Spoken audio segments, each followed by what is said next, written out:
Ugh. I got Tango on my hand and table. This table.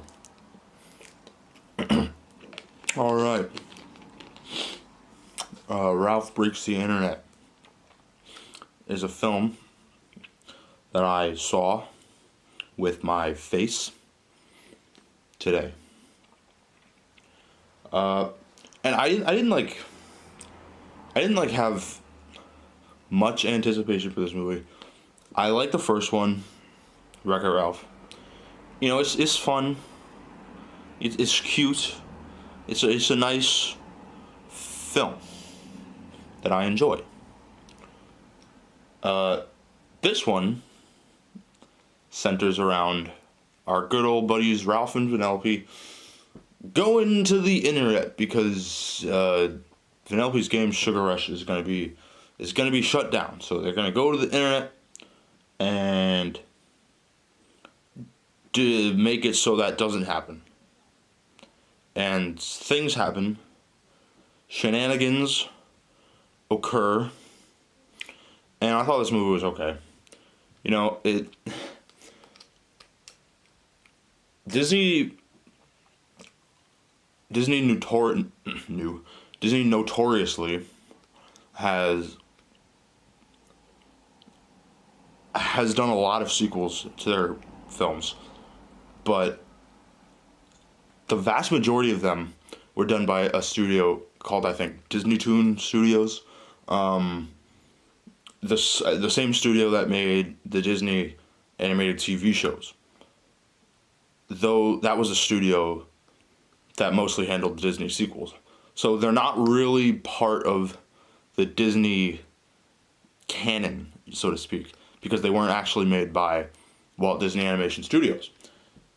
Walt Disney Animation Studios has now made, I think, 56 or 57 movies now with this one, and only 3 of them have been sequels. Rescuers Down Under, Fantasia 2000 if you want to count that, and this one. So I was like, okay, you know, we're going to get Frozen 2 soon, so I guess they're going to start doing more sequels now. So I was like, okay, I might as well check this one out, see if it's good, see if it's up to standards, see if I can put my Diami stamp of approval on it, and it's fine. You know, it's like some movie that you can take your children to, and they'll go, and you'll be like, you know, a lot of the jokes were fun. Maybe not a lot, but a good amount and a decent. This movie had funny jokes in it, but a lot of the jokes were just like, you know, that's a reference. Lol. Maybe not. Maybe I'm still trying to wash out the Emoji Movie out of my mouth. Which, to be fair, even though this does sort of draw parallels to the Emoji Movie, first of all, the Emoji Movie was already kind of partially ripping off the first Wreck-It Ralph anyway.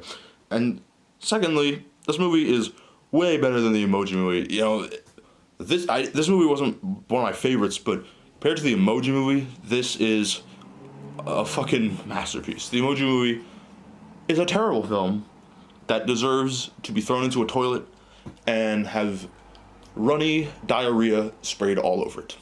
Awful film. Awful. But the fact that this movie reminded me of the Emoji Movie, it's not really a good thing. Though I guess it did remind me that this is better than the Emoji Movie, so,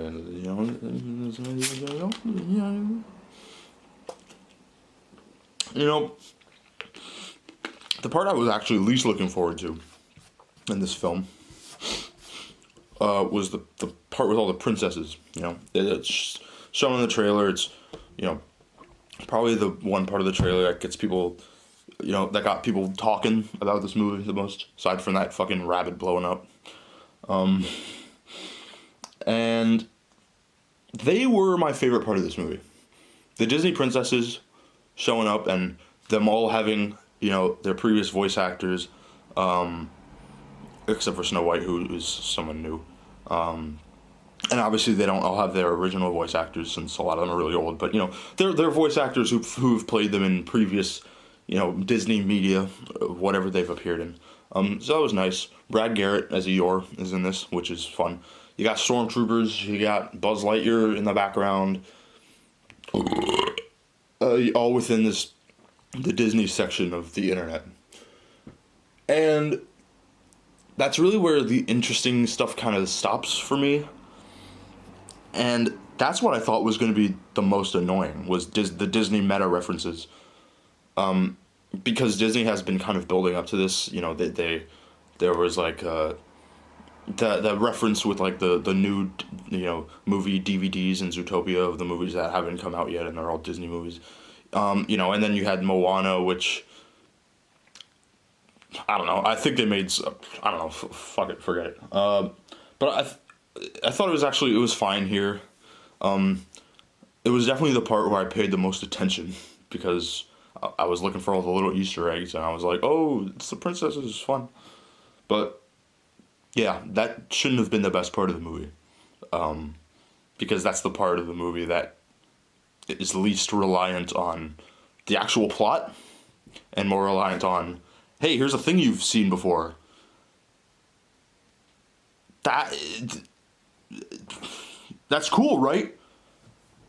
And admittedly, I was like, yeah, that's cool. And I was smiling the whole time. But once they leave the Disney section, I was just like, get back to the princesses, because that's all I was interested in, which is a problem.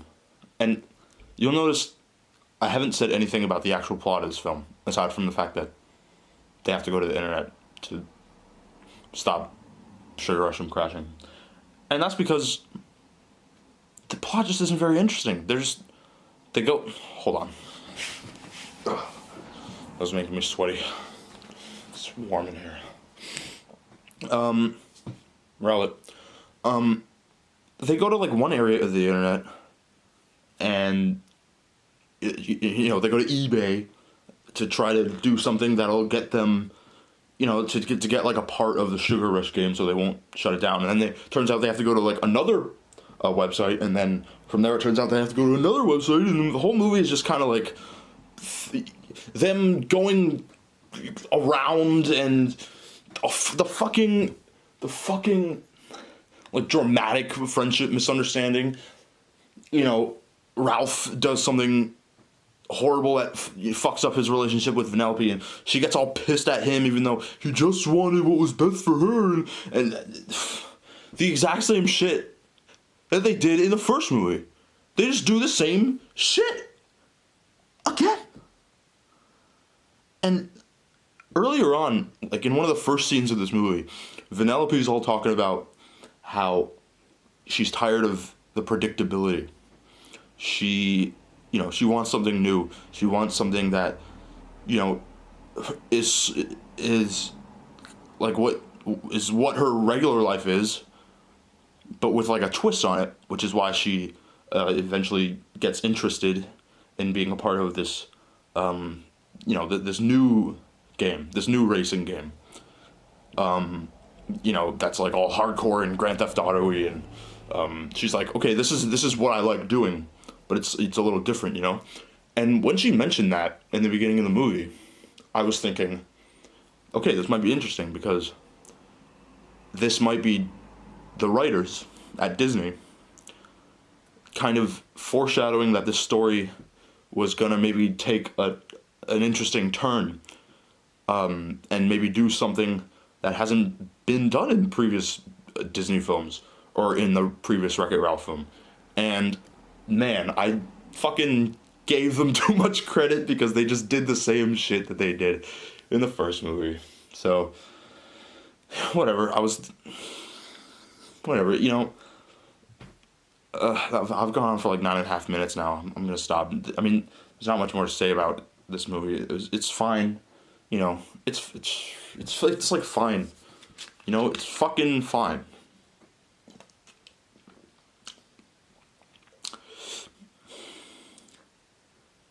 I think I was gonna say some other stuff, but I don't want.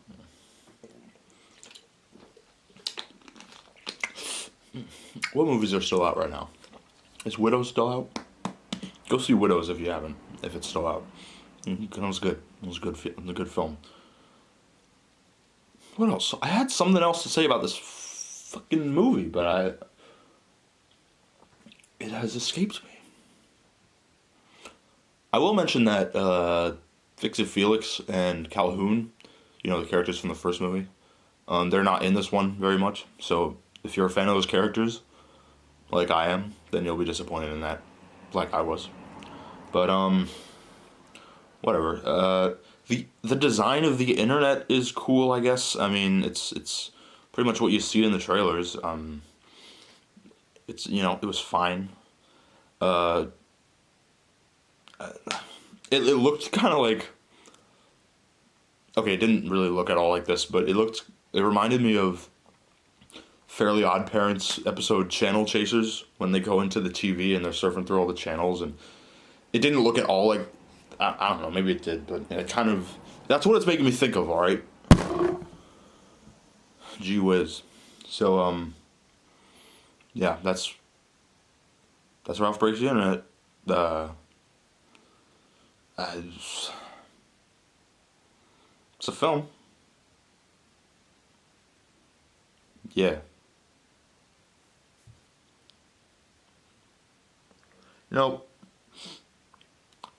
it really only dawned on me as I was sitting there in the theater that this is Walt Disney Animation Studios. Not the first film in a while, but they had two movies in 2016, Zootopia and Moana, and then they didn't have any in 2017. So I was excited to see a movie from them again. So sitting there in the theater as the movie was starting, I was like, oh shit, yeah, this is a legendary studio that, has made amazing films in the past, and they haven't really dipped into sequels much. So maybe this will be something new and exciting. And it was just kind of alright. So that sucked. But I mean, yeah, I would say that it's just not for me, but I really like the first one. I think it's good film. I genuinely enjoy it. It's not completely free of, the kids' film cliches or anything like that, but it's a good movie, and this one isn't bad. Like I was entertained in some aspect throughout it. I mean, I was mostly just kind of sitting there like this, just like, nah, it's and some of the jokes they did genuinely make me, laugh out loud a little bit, but that was only like one or two or four of them. The rest of them, the funny moments aren't moments that really like stick with you. I'm trying to think of like an example from the first movie that I guess like I don't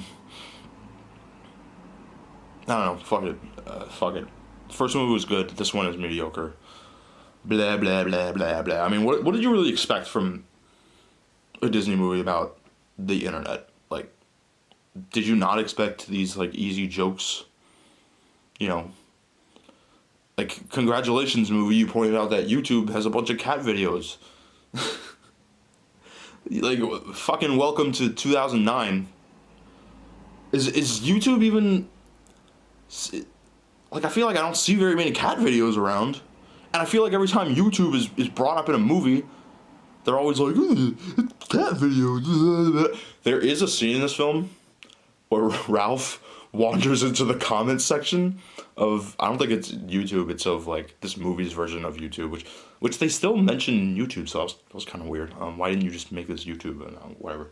So he wanders into the comments section of the site where he's put videos of himself up, and of course there are comments like, Ralph is trash, he's dumb, he's a stupid idiot loser. It's like, who would make these comments about a fictional character? Like these like acting like as if they're aware that Ralph is real and like has a conscience, they're saying, Ralph is such a loser, blah blah blah blah blah, like real mean shit that like you wouldn't say about like a fictional character. Like if Bowser from Mario suddenly had a channel and was uploading like all these videos of him doing funny shit, people wouldn't just be like, "Fuck you, Bowser! You kidnapped Princess Peach, asshole!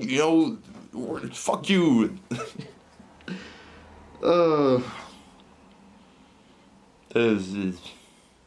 This movie.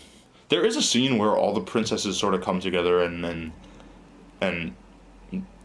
they do what I guess I'm gonna call the Shrek 3 thing because it did it first, but all the Disney princesses come together, and obviously in Shrek 3 they weren't the Disney princesses, but they basically were.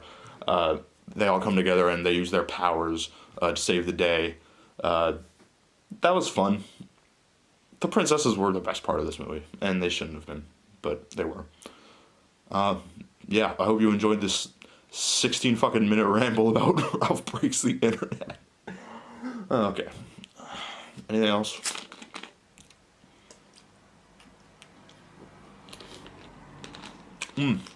Stan Lee had a cameo in this. Rest in peace. That was nice. Yeah, that's oh. Also, I'm gonna get into spoilers real quick at the end here, so if you're still watching this for some reason and you don't want to spoil, leave. So, at the end of the movie, Vanellope decides to stay in this new game, and make that her home. And one of the characters from that game has like embedded her code into the game, so if the game gets like rebooted or if she like dies in the game, she'll regenerate and be fine. But like, won't whoever is in charge of that game, like whoever runs the servers or whatever the fuck, wouldn't they eventually notice that this character from like another game is in their game, and wouldn't they be like, "Oh, we didn't mean to put that there. Delete." And then Vanellope's just dead. This movie needs we need a dark Wreck-It Ralph threequel in which Vanellope is killed by the game designers of Slaughter Race. Yeah, that would be good. Yeah, okay, so see Wreck-It Ralph 2 and go see Wreck-It Ralph 3 when it eventually comes out. And that's the word, and I'm going now. Bye.